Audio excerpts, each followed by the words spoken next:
On this episode of What's Going On with Shipping, it's time to save the Sullivans.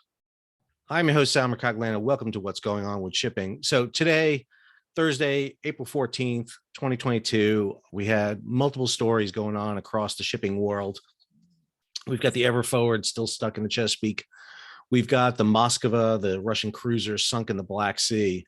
But one of the big stories that came across that I really wanted to bring to your attention was a historic Navy museum ship sunk at the berth up in Buffalo, New York. And that is the destroyer USS The Sullivans. This ship, there are many museum ships out there, and every museum ship is important in preserving history. But this ship, in many ways, is even more important, in my opinion. And again, this is my opinion, but I think that this ship in particularly has a residency, and everybody needs to help as much as they can in doing what we can do to restore this ship back to its original condition, allow it to open up to visitors because of the name associated with this vessel. So let's take a look at the story here. Before I go any further, if you can, and I'll have this throughout the video and at the end, if you can contribute and provide any sort of assistance to the restoration of the ship, please do so. SaveTheSullivans.org, SaveTheSullivans.org. I'll have a link in the show notes, but also at the end of the video. So USS The Sullivans is a Fletcher-class destroyer. This was the backbone of the American destroyer fleet in World War II. These ships, starting with USS Fletcher, DD 445, came out during World War II. And one of the things that happened throughout the war is these destroyers became really the go-to vessels. Today, there are only 4 remaining. There's one as a museum ship in Greece. There's one down in New Orleans, the USS Kidd. That destroyer was featured in the recent movie Greyhound with Tom Hanks. There's the USS Cassin Young, which is up in Charlestown, alongside the USS Constitution, and then USS The Sullivans on Lake Erie in Buffalo, New York, named for 5 brothers who were killed when the ship they were on, the USS Juno, a light cruiser, was sunk after the naval battle of Guadalcanal, which I'll talk about in a minute. Really best encapsulates the service of American sailors, not officers, but the sailors, the blue jackets, the ones who were in there fighting every day throughout World War II. And the loss of this ship sinking at the berth in Buffalo is a true tragedy. Images came out today, and I'll show them to you. Even a few months ago, the ship knew there was danger. The ship was almost 80 years old. She'd been taking water, so they had been pumping her out. Plans for a major refurbishment was underway. They had raised about $500,000. They were earmarked to get another $500,000 from the federal government. However, due to cold water up on Lake Erie, they couldn't do a lot of the repairs until the water started getting warm, which meant they had to defer some of this elements. And understand, historical ships have been undergoing a huge problem over the past 2 years with COVID, with shutdowns. They haven't been raising the money they normally do. You didn't have people coming on board museum ships during the peak of the pandemic.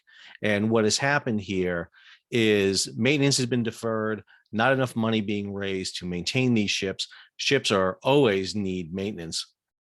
In the case of the Sullivans here, we see the ship has flooded. The reports we have, and I'll link it over to a couple of great reports, one in particularly by 2 great guys who I'm going to talk about in a minute, did a good analysis of this. But we believe she flooded on the starboard side aft. That's the right side aft. Not exactly sure where. We'll talk about that in a second. Obviously, she lost her stability, her ability to stay buoyant, and probably right now is sitting at the bottom. She only had about a 5-foot clearance to the bottom of the lake at that point. And the potential loss of this ship, I can't say, again, how catastrophic this would be. The vessel is flooding in multiple areas. They have brought in large-scale pumps. And the last report I saw from the director of the facility says they're getting ahead of the flooding, but it's required huge scale pumps to do that. And what they hope to be able to do is pump out the flooded compartments, start getting buoyancy back into the vessel, and then find where this leak happened. So if you want a really good analysis of what they think may have happened, because I don't want to do it in this video, then really come over here to this video. This is a video that just came out. This is on the Battleship New Jersey website. What happened to the USS The Sullivans with Drachinifel. I never say Drac's name right. I apologize. But Drac runs one of the best YouTube channels out there for naval history. And then Ryan Szimanski, he is the curator of the Battleship New Jersey. Drac is on a U.S. tour of museum ships. So these guys sat down real quick to kind of hammer this out between the two of them. And Ryan is also, I should mention, the president of the Historic Naval Ship Association. So if you're interested in historic naval ships, this is the site you want to go to. The HNSA is a great association. They have all museum ships from all around the world. And matter of fact, they have this great interactive ship map. So if you don't know about a ship in your area, you can go and find it if you want to find the ship type, if you want to go to your specific state, if you just want to zoom into the area. So for example, if we zoom into the New England area here, you can see, and then we go over here to Buffalo, New York. You see up here, cross over in Hamilton is the HMCS, the Her Majesty's Canadian ship Haida. And then over in Buffalo are ships like the Little Rock, the PTF 17, which is a PT boat, a post-World War II PT boat here. You'll see the Little Rock. You'll see the submarine here, the Croker. And then, of course, you'll see the Sullivans herself. And this is her page right here. So the Sullivans is a Fletcher class destroyer, as I mentioned before. And what we think may have happened is she's flooded back here. The way these ships are designed is with a split engine room. So forward, she has a boiler room and then an engine room and then a boiler room and another engine room. And each of those engine rooms are connected to propeller shafts. And one on the port side, one on the starboard side. And then there's oil tanks and storage areas. After 80 years in saltwater and freshwater, she's in freshwater now for about 40 years, you have corrosive elements that hit the hull. And what has happened, these ships are probably not maintaining watertight integrity entirely because they're museum ships. They're not certified to go out to sea. And so when flooding begins, you have to catch it quickly. But obviously, this was a catastrophic event that happened more than the pumps on board could handle, even faster than the emergency pumps could handle. So that's what we think would happen. But the reason to save this ship has to do with the name of the ship, which is for the 5 Sullivan brothers. So USS The Sullivans is unique because it was the first Navy ship ever named for more than a single individual person. Now, destroyers are typically named for naval veterans and heroes. Go back to the very first destroyer named the Bainbridge. But the Sullivans is unique because it's named for 5 brothers that you see depicted here. On the very left there is Joe. Joe was Seaman second class. And then next to the left is Frank. Frank had formerly served in the Navy, so he was a coxswain on board Juno. All 5 of these brothers served together. Al's in the middle. He's the youngest of them. He was a Seaman second class. And then the second from the right there, that would be Matt. And Matt was also a Seaman second class. And then all the way on the right there is George. George was the oldest of the brothers. Al was the youngest at 20. George was 27. George had also previously served in the Navy, and he was a gunner's mate second class. And all of these guys served on board the USS Juno. What made this unique and not unusual is that brothers served together on vessels. Not unusual at all. There are a multitude of brothers and even fathers and sons who served, for example, on the battleship Arizona when the Arizona was lost. They all served on board the light cruiser, the USS Juno. Juno was a new type of ship. She was the second ship in the Atlanta class of what was called a AA light cruiser, an anti-aircraft light cruiser. Unlike previous light cruisers that were mounted with 6-inch guns, these carried 5-inch guns, all in twin mounts, 5-inch 38 caliber. You'll see they carried a grand total of 8 gun turrets, really just over the top here. And Juno and the preceding vessel of this class, the Atlanta, both these vessels had served as escorts for the fast carriers down in the Pacific. But because of the fact that ships were needed to defend troop convoys going into Guadalcanal, Atlanta and Juno were pulled off their normal duties, assigned escort duties. And on the evening of November 13th, 1942, they were involved in the naval battle off the island of Guadalcanal. It was during the Battle of Guadalcanal that the USS Juno took severe damage during the melee off that battle. That battle had resulted in the loss of the light cruiser Atlanta, 4 destroyers, and Juno, along with several other vessels, was limping away from Guadalcanal when they ran afoul of a Japanese submarine, the I-26, which fired a torpedo, sank the Juno, and the commander of the cruiser, Helena, captain by the name of Gilbert Hoover, didn't believe anybody could have survived the explosion of the Juno. It was a magazine explosion. The ship just disintegrated. And he decided to just sail on, not stop and look for survivors. He also was dealing with damaged vessels that he had to get out of the location to avoid more torpedo attacks. 100 of the Juno crew actually made it into the water. And of those, 3 of the Sullivan brothers, Frank, Joe, and Matt, were killed instantly. Al, in the center there, the youngest, drowned the next day. And then George, the oldest, survived for 4 or 5 days before suffering from delirium and eventually dying. He went over the raft and he was never heard from again. Of the entire crew of the USS Juno, only 10 survived. The loss of the 5 Sullivan brothers has been recounted in numerous stories. I mean, you see it mentioned at the beginning of Saving Private Ryan, for example. But this story, more than anything else, is captured in a movie that was made and released in 1944. Okay, I'm a blubbering idiot when it comes to this movie. This is one of the toughest movies I ever watched. And it got me when I was a kid. It gets me now when I still watch it. This is the scene at the end of the movie where the Navy commander who basically ran the recruiting station in Waterloo, Iowa, who basically recruited the 5 Sullivan brothers and had to deal with them wanting to be on the same ship, wouldn't let them be on the same ship, but the Sullivan brothers were able to get it done. He now has to come to the parents of the 5 Sullivan brothers, including their only sister and the wife of Al, the youngest of the Sullivan brothers, and really tell them the news of what has happened. Mr. and Mrs. Sullivan, I'm afraid I'm bringing you very bad news. Did something happen? Quiet! Quiet, Jen.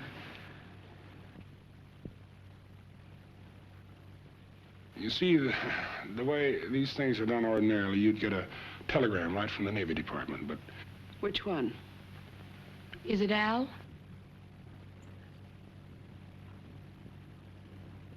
All 5. All 5.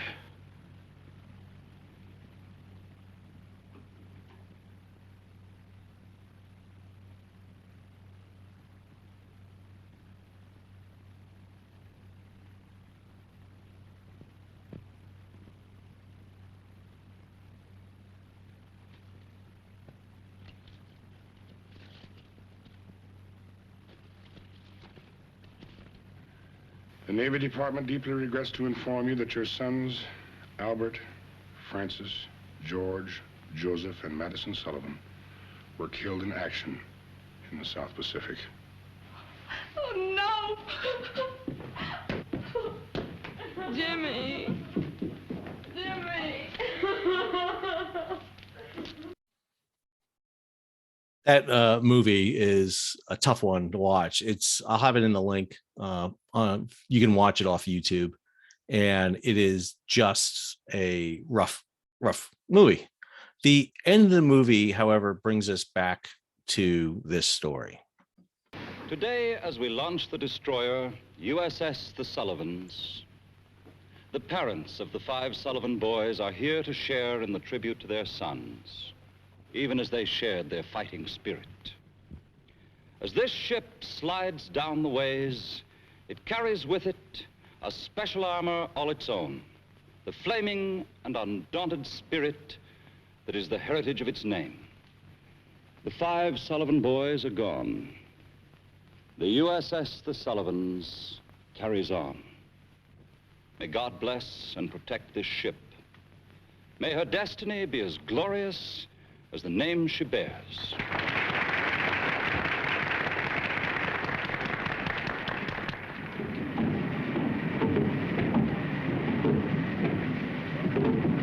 I christen thee USS The Sullivans.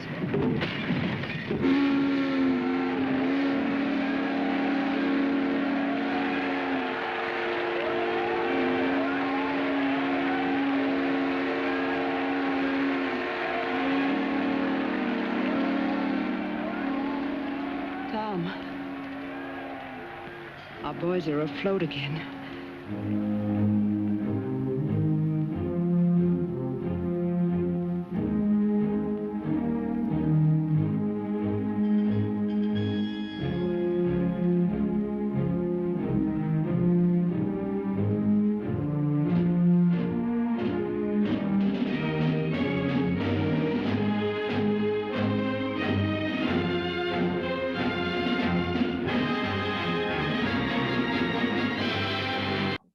So I always loved the story of the Sullivan brothers. It was an amazing one to hear and see. And like I said, I could still remember watching that movie for the first time. President Roosevelt authorized the naming of the vessel, the Sullivans. You saw there that the Sullivan's sister, Genevieve, was there. She became a wave during World War II. As a matter of fact, Al's son, the only really living descendant from the Sullivan brothers, actually sailed on board the Sullivans. There is a new destroyer, a guided missile destroyer, DDG-68, which commemorates the Sullivans.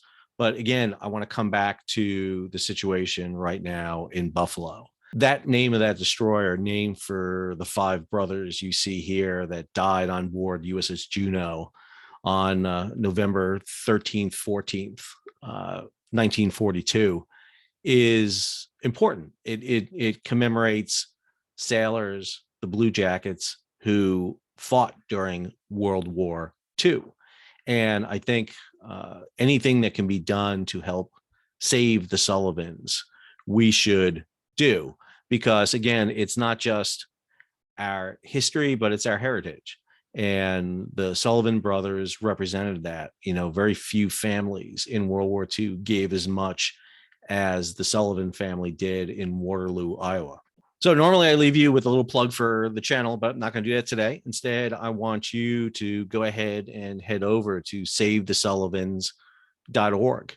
Help us save the USS Sullivans. If you scroll down here beyond seeing the 5 brothers and the destroyer right there, you can see right here, you can go ahead and support the park, and you can make a donation directly to the ship. It's going to take a lot more than what they planned to now pump the vessel out, dry her out, make repairs, and restore that vessel back to the condition where she can open up and allow young people to go tour them and appreciate the sacrifice of the Sullivan family. So if you can, take a moment, go on over to SaveTheSullivans.org. And if you want a great tear-jerking movie about World War II, go into the show notes and watch The Fighting Sullivans. It is a rough movie to watch, because if you don't feel something at the end of that movie, then you're missing out on one of the great movies, I think, of World War II. That movie was actually released in 1944 and was not exactly distributed very well because of the fear that it was going to have a negative morale impact. in World War II. That's how powerful that movie is. So appreciate you tuning in today. And if you can do something to help the Sullivans, please do. So until our next video, this is Sal signing off.